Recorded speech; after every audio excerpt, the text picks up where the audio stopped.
Dans sa démarche de valorisation, le SMITOM Lombric a fait le choix de transformer en électricité et en chauffage la chaleur produite par la combustion des déchets résiduels après le tri et le recyclage.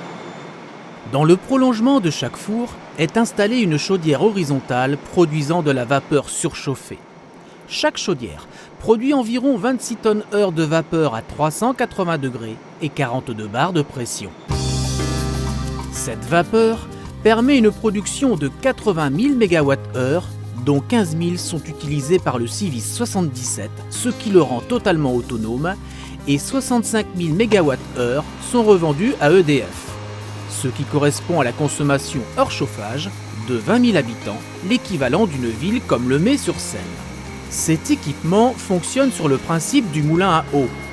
La vapeur surchauffée est détendue dans une turbine. Elle entraîne un alternateur, sorte de très grosse dynamo de vélo qui produit de l'électricité.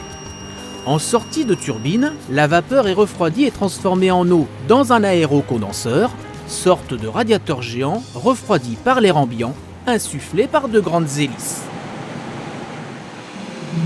Une autre partie de la vapeur est dirigée vers un échangeur thermique d'une puissance de 5 MW. Cette énergie produite est de l'ordre de 18 000 MWh, l'équivalent de la consommation en chauffage et en eau chaude sanitaire de 3 000 habitants. Cette vapeur est réinjectée sur le réseau de chaleur de Melun. La vapeur condensée en sortie d'échangeur thermique est ensuite réinjectée dans la bâche alimentaire, puis dans les chaudières pour redevenir vapeur. Ainsi, il n'y a pas de perte d'eau.